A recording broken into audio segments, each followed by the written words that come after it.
these, hopefully at least 5 before the end of the year. And that'll segue us into the annual conference in Denton this year, which is in her backyard. So it works out. Yeah. And her co-chair is Justin. Justin, can you show your screen? There's Justin Shiner, Texas A&M. He has a wealth of experience in the vineyard and with several vineyards across the state. Justin, how long have you been in the industry? About 10 or 11 years, I guess now. 10 or 11 years.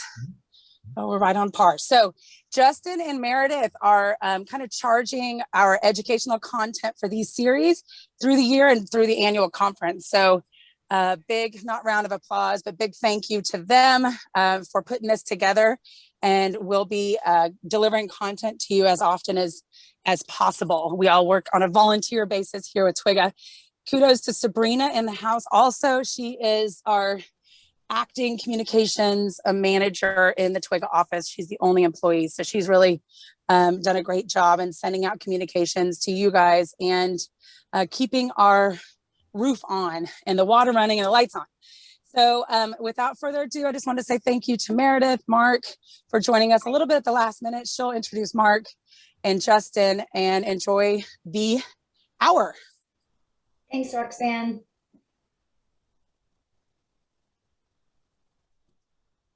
All right, guys, welcome to everybody. Thank you for joining today's presentation, Hard Cider, the perfect alternative to beer. It's going to be presented today by Mark Germany. He is the winemaker at Marker Cellars and the owner of Ralvin Ciders. And I think Sabrina's going to give us a little rundown on some housekeeping. Good morning. Just a little housekeeping.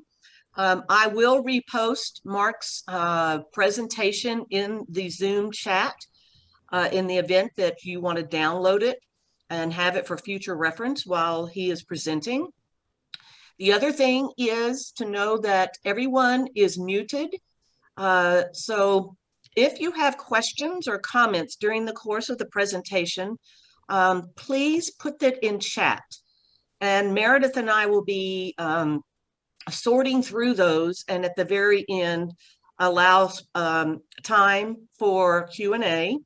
If we don't get to all of them, we will make sure that we download them all and get Mark to respond to them and post them at a later date.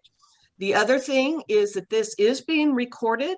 So if you have to step out or want to go back and re-review the excellent content, it will be downloaded to YouTube, and I will notify everyone that it is available for additional viewing or to share with your staff. So thank you very much for being here. This is the first of our 4 sessions, educational sessions, and we hope you all really enjoy it. Thank you. Thank you, Sabrina. All right, Mark, we're excited to hear everything you have to share with us today. We'll let you get started. Thank you very much, Meredith. Good morning, everybody. My name is Mark Germany. I, as Meredith told you, am the winemaker at Marker Cellars Winery in Alvord, Texas, and also the owner and cider maker for Ralvin Ciders. Marker Cellars Winery is a small 2,000 case boutique mom and pop winery based out of Alvord, just north of Decatur.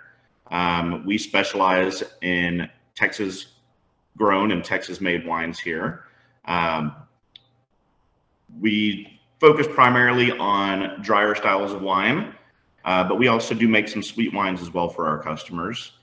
Mark Rogers and Becky Rogers, the proprietors here at Marker Cellars, brought me on to be officially their winemaker back in September, as well as I had been doing some work with Mark throughout the beginning of the pandemic and moving on into this year. I received my education in viticulture and enology at Grayson College.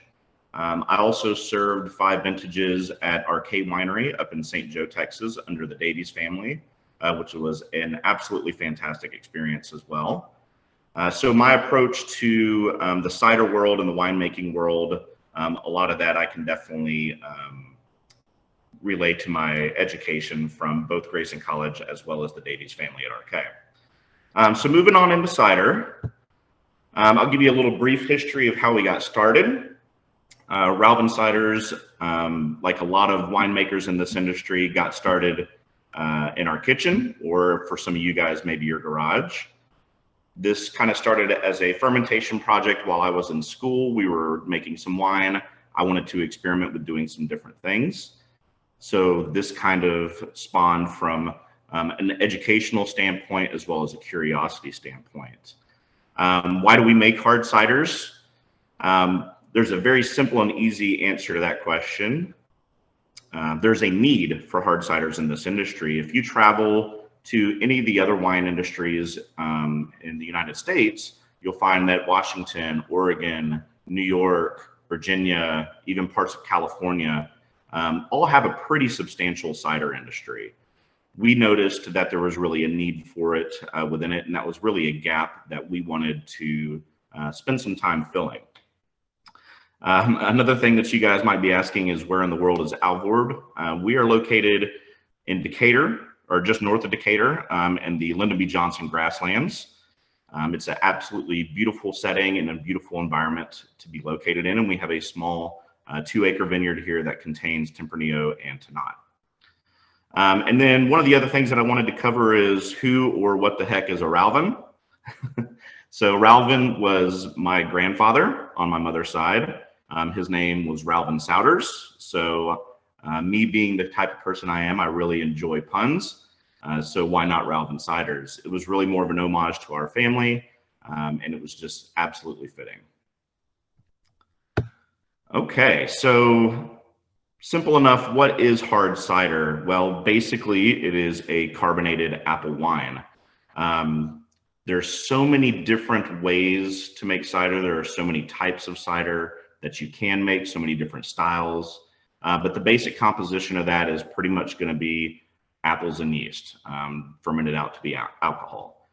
That's the simple aspect of it. Now, throughout the world, there are different things that constitute what cider is. So, for example, internationally, even more specific, Great Britain and Ireland, a cider has to be made of 90% apples in order to be called a cider.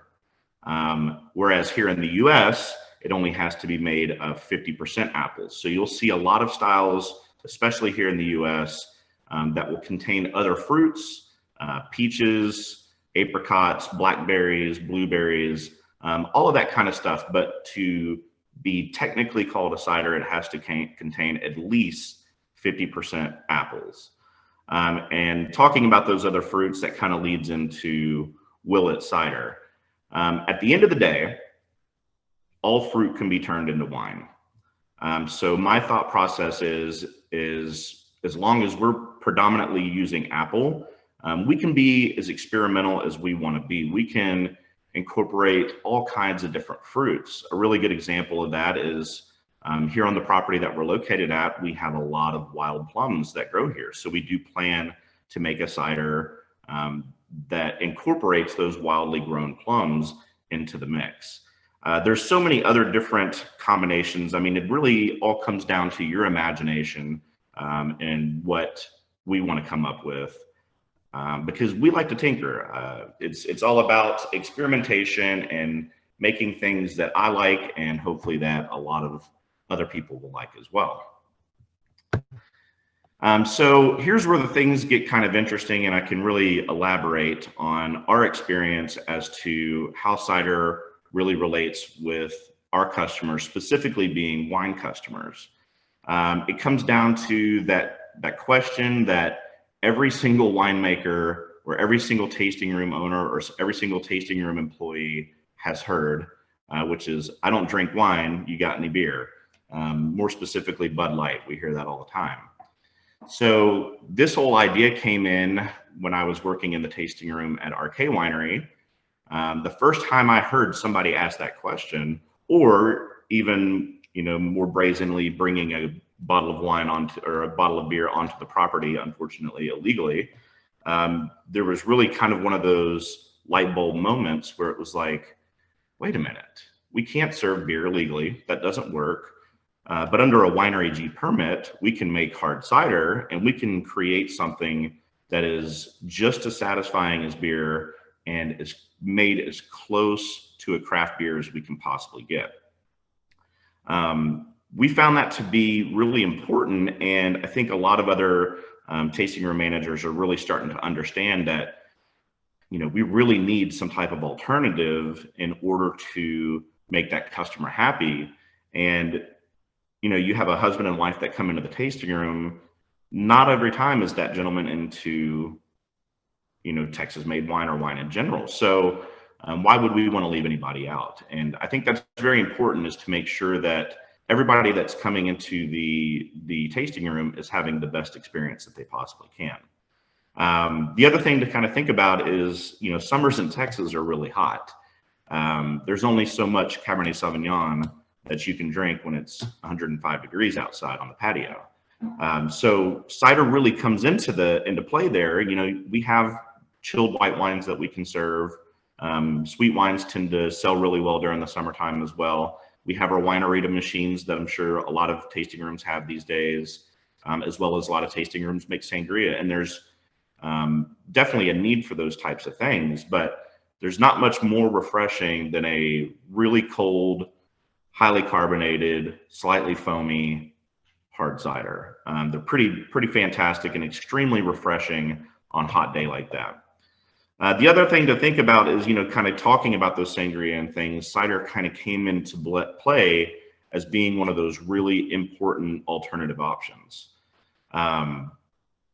There's so many different things that we can do, but if you really look throughout this industry, one of the most overlooked things is that cider was one of those things that was being left out. As winemakers, you know, a lot of us have a lot of, you know, we don't have a lot of free time because, you know, our cellar is packed full of wine that we're maturing and aging and getting ready to bottle and get put out to the market. So a lot of winemakers, I don't really think, you know, are entertaining the thought of, you know, what else can I create in order to satisfy the customer? So that's where cider really comes into play. We do a pretty big business here in our tasting room with the cider, as well as we've been doing a lot of business in wholesaling to partners throughout the industry, such as Firelight, who carries all of our cider. OG Cellars carries our cider, as well as some breweries and bars throughout the Denton, Fort Worth area. And that really comes to expanding, and it's really good advertisement to bring customers into our tasting room as well, while also supporting other tasting rooms with an option that maybe is just easier than making cider themselves. Another thing to think about, and this is really more pertaining to us right now, is on and off premise sales, specifically on the off premise sales side. But as for on premise sales, everything that we are currently doing right now is from a keg. We use a 20-liter, what's called a unikeg. It's actually a disposable plastic keg, which is not necessarily the best thing for the environment, but I will say neither is buying a $15,000 keg washer.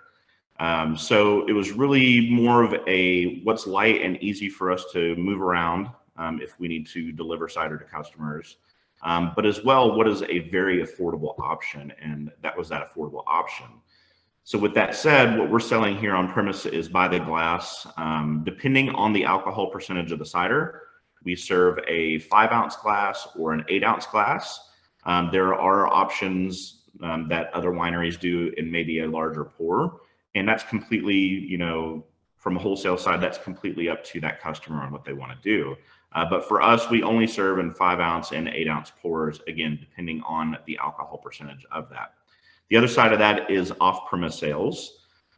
We have started doing some growler fills here for customers that bring in their reusable growler and want to take cider home.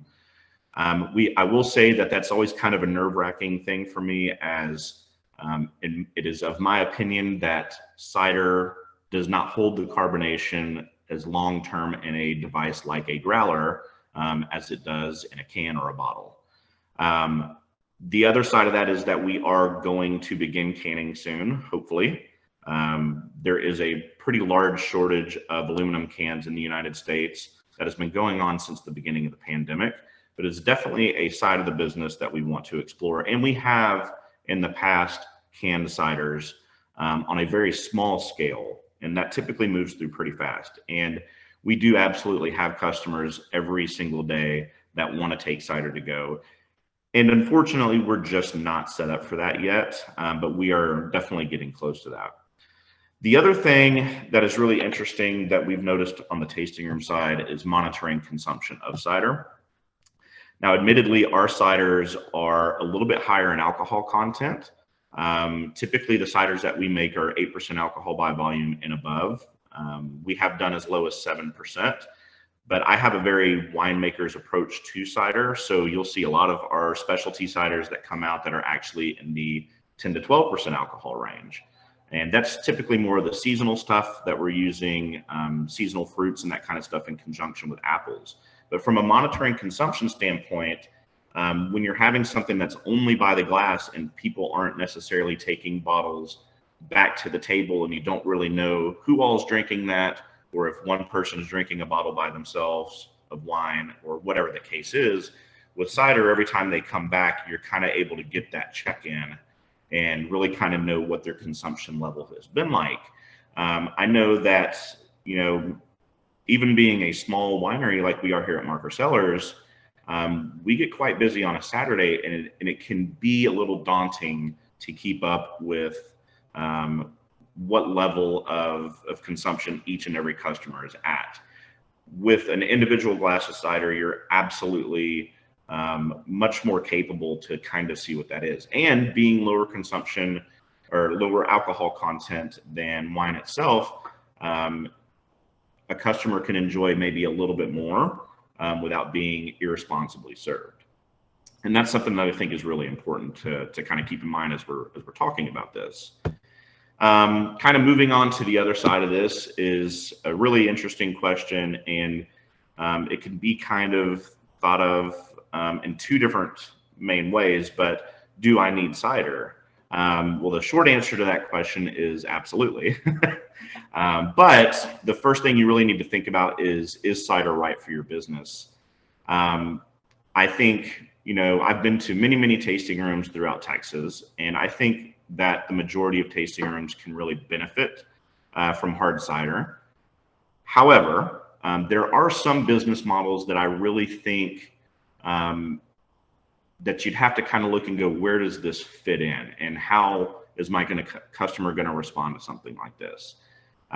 If your focus is all about, you know, the romance of winemaking and, you know, having the best single variety Cabernet Sauvignon in Texas and sitting in the middle of a vineyard overlooking something, and it's all about that experience, it might not be the right thing for your business. But if your business model is having people out to your establishment, making every single customer happy and comfortable, I would say that it probably is right for your business. The other side of that is, you know, do you want to produce hard cider or do you want to buy hard cider? I will tell you the easiest thing to do is buy it. From a production side, I can absolutely tell you that getting started and producing enough cider to satisfy your customer base requires a pretty large initial investment in equipment.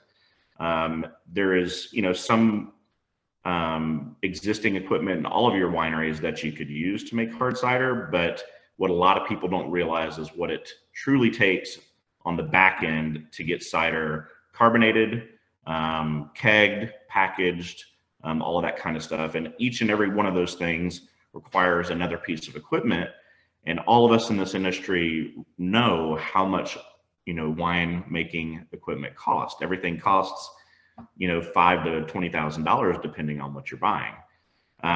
So that's something else to think about. So as I mentioned earlier, we are in a couple different wineries to kind of help supplement what their sales are in their tasting room, and we're finding that it's working really well. Another good example of that would be OG Cellars in Sunset, Texas, just north of us. They've been having very large concerts, and there's a very big need for beer, and obviously you can't have beer on premises. So they've been, you know, getting a keg from us before those events in order to accommodate all types of customers that may want to enjoy a variety of different things at the winery. I will say on the other side of that, though, is from the production side, if you're a fermentation nerd like I am and really enjoys doing fermentations, if you think about it as a winemaker, we get to do it once a year. For me, that wasn't enough. I like the process of fermentation. It's exciting. So for me, I get to do anywhere from a 30-day turnaround on a batch of cider up to a 6-month turnaround on a batch of cider. It depends on what style of making. A lot of our ciders include some type of oak aging, whether that be in barrel or with staves or other types of oak alternatives. It just depends on what kind of profile we're wanting to get. But those are all kinds of things that you need to keep in mind when thinking about, do I want to even mess with this? The other side of that is it requires a lot of space, tons of space. Not only do you need tanks in order to do fermentations of your cider, you need additional tanks to be available to be able to rack into, and you need those tanks available again every 30 to 60 days is typically the average.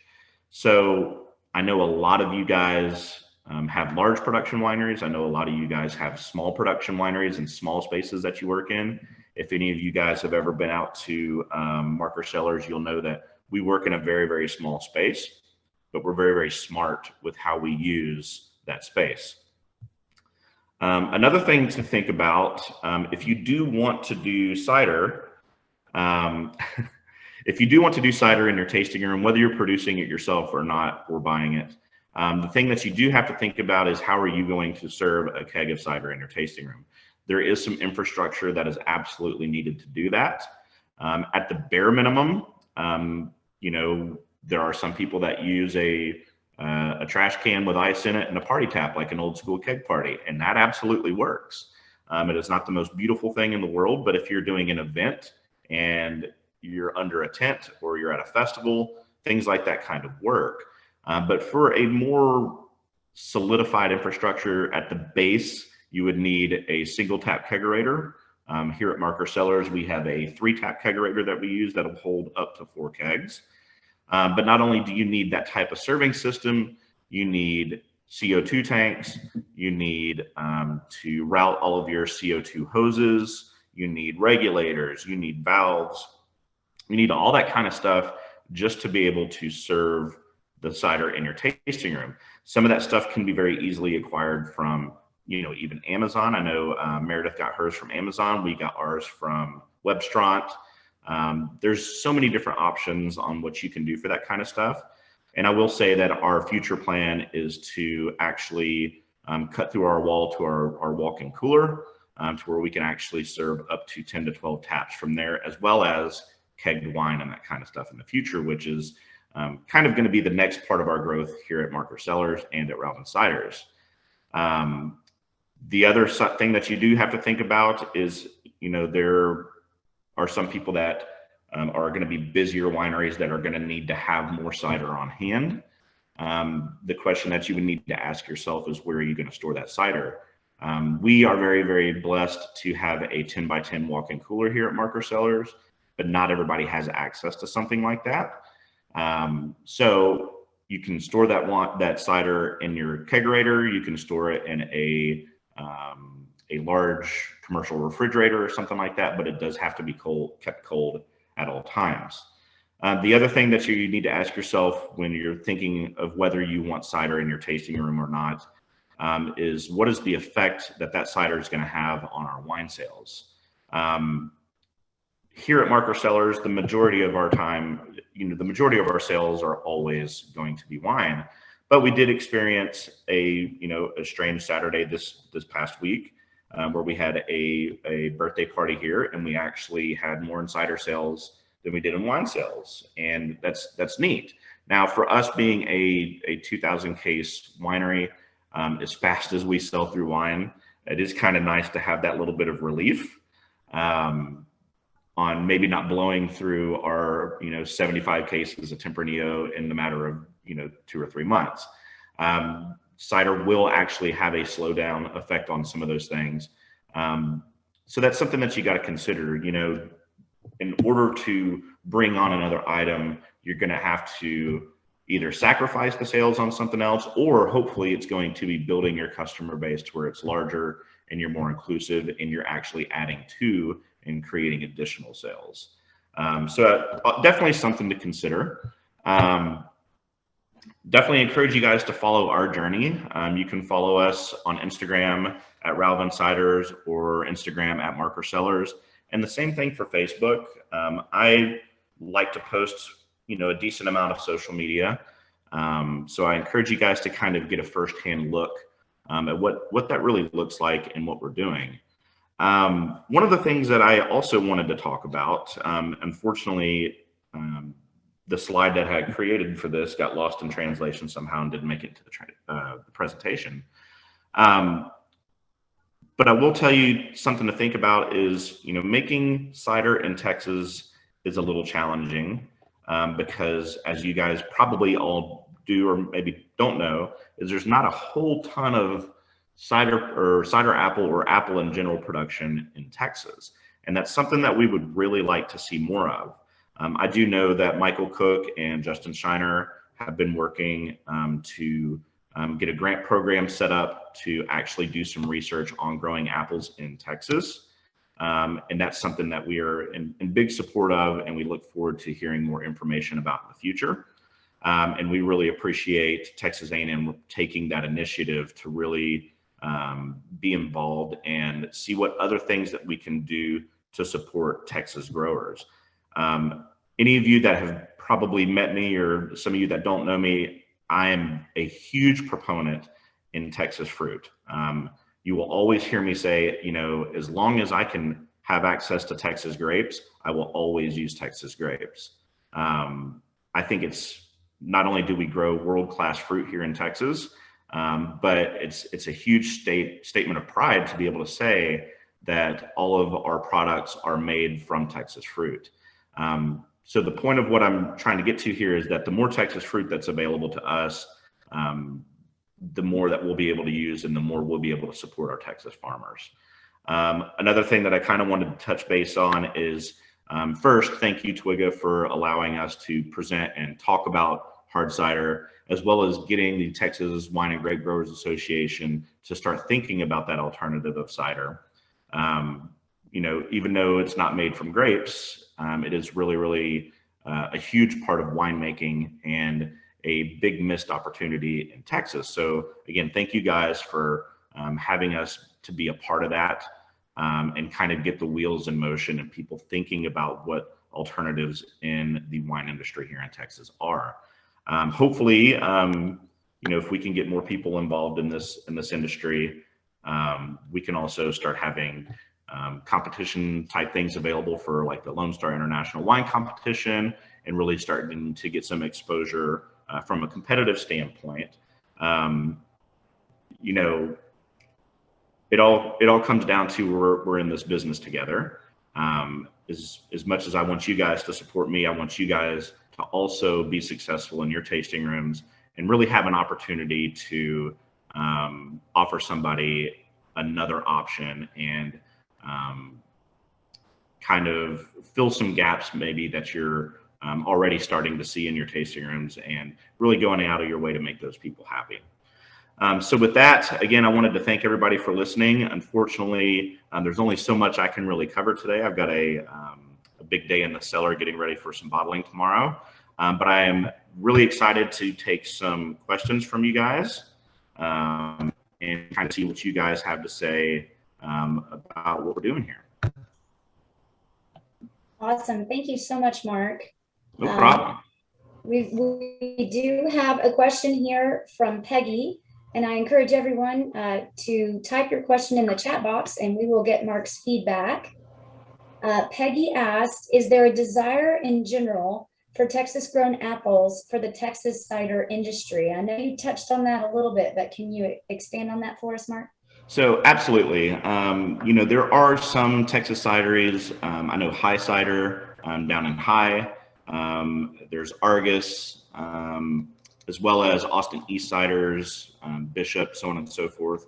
But most of those cideries don't really have a desire, with the exception of High. I do know that they're big on using Texas grown apples when they can get a hold of them.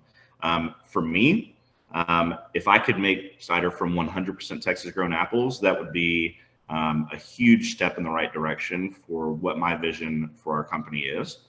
And I would love to have more access to those apples. So any of you farmers that are on the phone, you got a couple extra acres on your land and you want to grow some apples, I will buy them from you.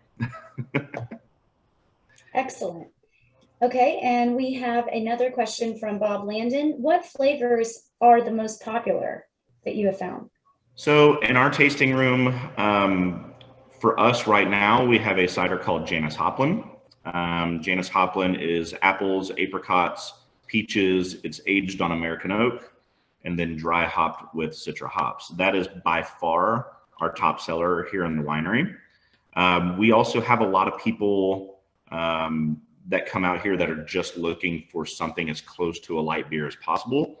So we have another cider called Fiona Apfel, which is just a basic cider that is apples only and is dry hopped with 2 different types of hops. And Fiona Apfel is really more of an outlet for us to experiment with working with different types of hops. And I don't know if I mentioned this earlier in the presentation or not, I probably got away from me, but not all of them, but the majority of our ciders, we do dry hop with hops to kind of bring in more of that beer type character to it. Good question, Bob. Thank you. Perfect. Okay, we have another question here from Heather Henfrey. What apple varieties grow well here in Texas for cider? Well, so kind of going back to, there's not a whole lot of apples grown here. There's about 9 major orchards that really do any substantial amount of apple growth. The largest being in Idalou, Texas, that has about 6,000 trees. And not all of that is apples. They have peaches and some other stuff as well. But the ones that do the best from my research have been Golden Delicious, Red Delicious, and Gala apples. There are many, many more apple varieties that are grown in Texas, but that's why I'm excited that Texas A&M is invested in really trying to move forward with doing some research on what we can do to bring in more apples to the industry. So the 3 apples that I mentioned earlier aren't really cider apples. So any apple can be used to make cider. Not all apples have high juice content. Some apples are better for baking. Some apples are better for eating. Your cider apples are typically going to have higher acidity and large juice production. So, you know, if all I can get is Gala apples, that's fine. And I've made a cider from nothing but Gala apples before. But I would love to see what more heirloom and cider oriented varieties can do really well here in Texas. Okay, great. And Savannah Ray asks, are you utilizing a bright tank for carbonation? Absolutely. So that is one of our most expensive pieces of equipment in doing this. You know, there's a couple different ways that you can carbonate a hard cider. There's what's called bottle conditioning, which is very simple. It's similar to method Champenois. It's used in the Belgian industry, and it's basically putting, you know, you're basically putting cider into a bottle and giving it a dosage in order for it to do fermentation in the bottle to create carbonation. That is not the most effective and time sensitive way of doing this.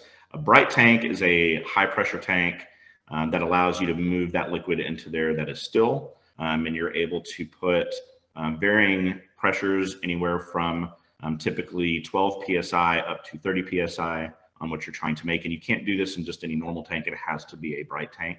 But basically what you're doing is you're forcing carbonation into solution. And the great thing about doing it that way is that you're getting a more consistent product. When doing keg conditioning or bottle conditioning, you know, one bottle can be completely different from the other.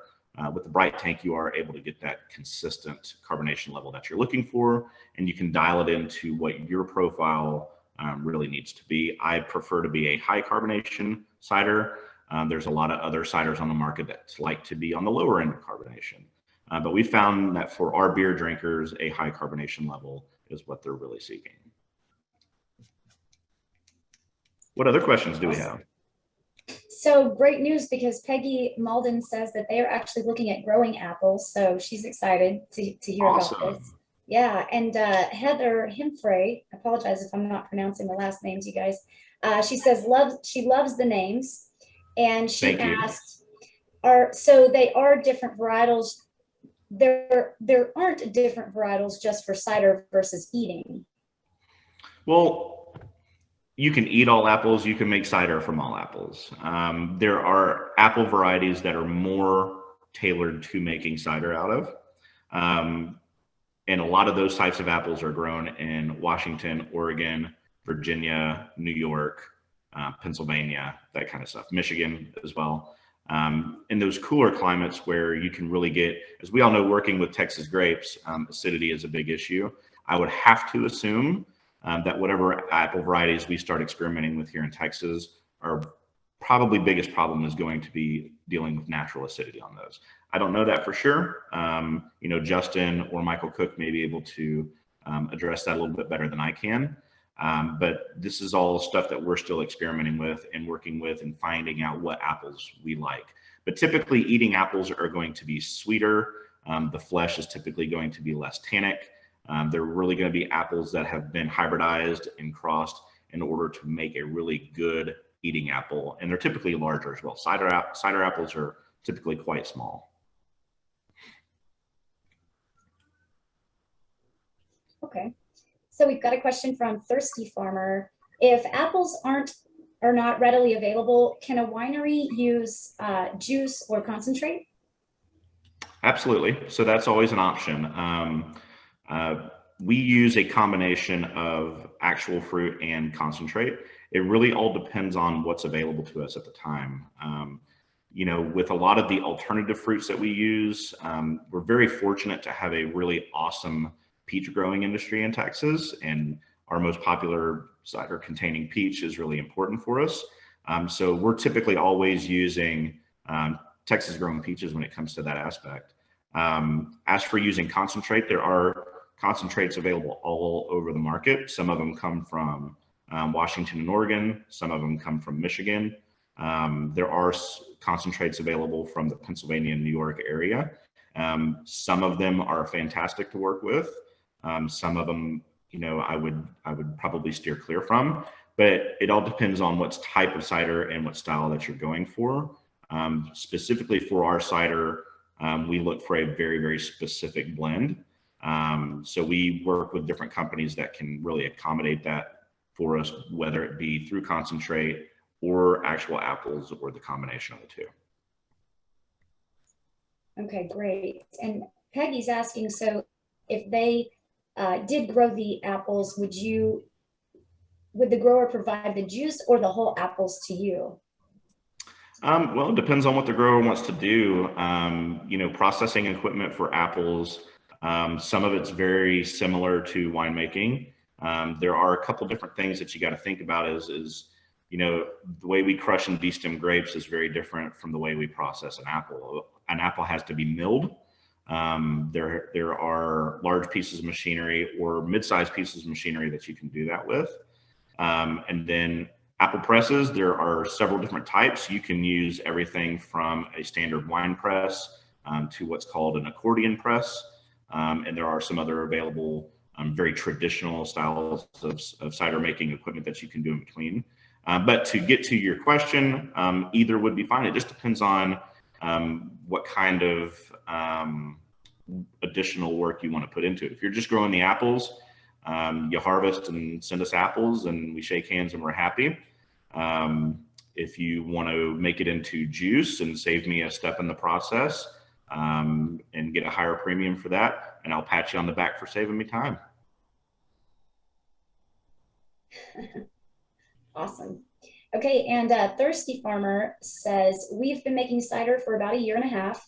Do you find that dry hopping helps calm down some of the H2S production, or does your yeast help with that?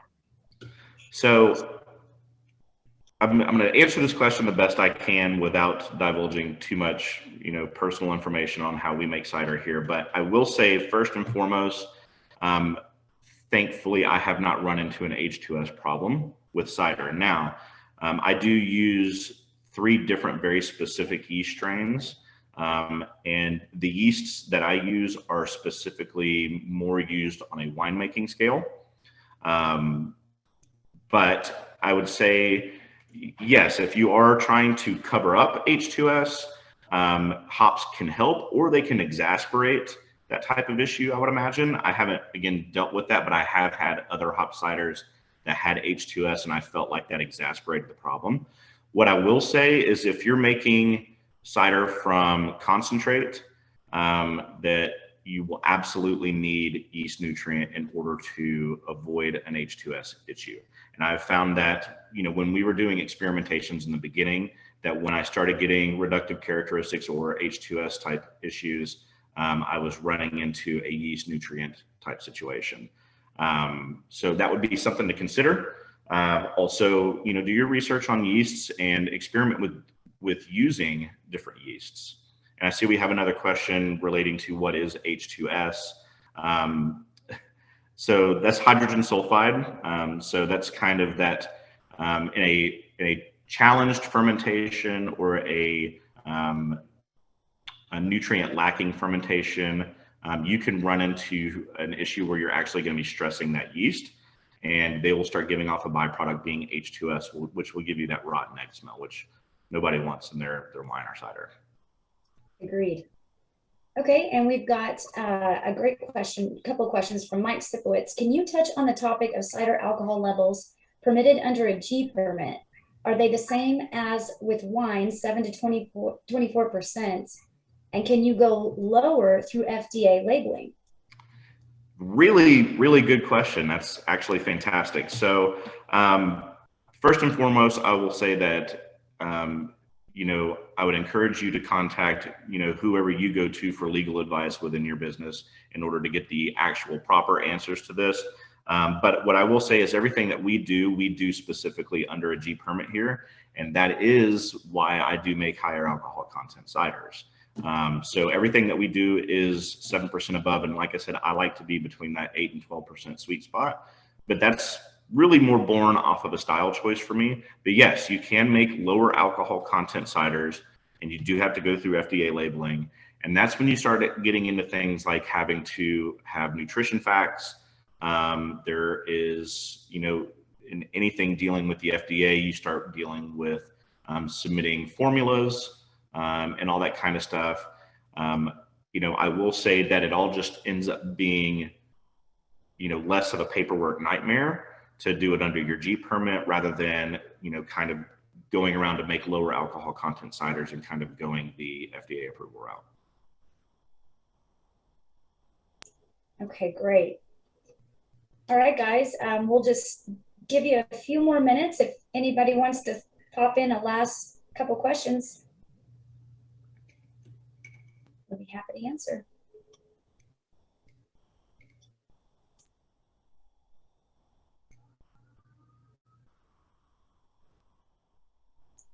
And Sabrina has included some information where you can find this presentation. We'd be happy to answer any questions you have after the fact as well.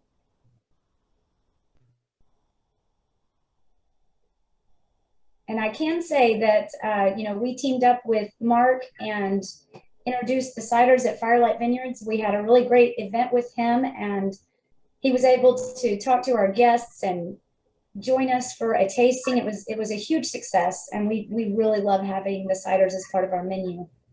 Yeah, we had a great time, and I think your customers had a great time as well. Yeah, it was wonderful. Okay, so Sheldon Vickers asks, can you comment on excise tax on the flavored ciders versus apple pear base only? Really, it's no different. So the excise tax is, identical to what you're doing from a wine side. What fruit you're using doesn't really matter because it's all considered wine. It just all basically depends on if you're under 14% or over 14% on what you're paying excise tax wise. I will say I have very little experience on the tax side of that. You know, Mark Rogers, our owner, on the winemaking or on the marker seller side, as well as we have some other folks that work on that type of reporting. So I'm not going to be as familiar probably as I should be, but I do know that we do the same reporting for our cider that we do for the rest of the wines that we make. And just as a side note, Mark, if a winery is interested in working with you, would you be available to, you know, kind of help them through the setup process? You know, I'm always happy to provide some information. You know, I do encourage you guys to remember that the majority of cider making is winemaking, and I do encourage you to get out there and experiment if you do want to do something like this. And I'm always more than happy to answer any questions that you've got.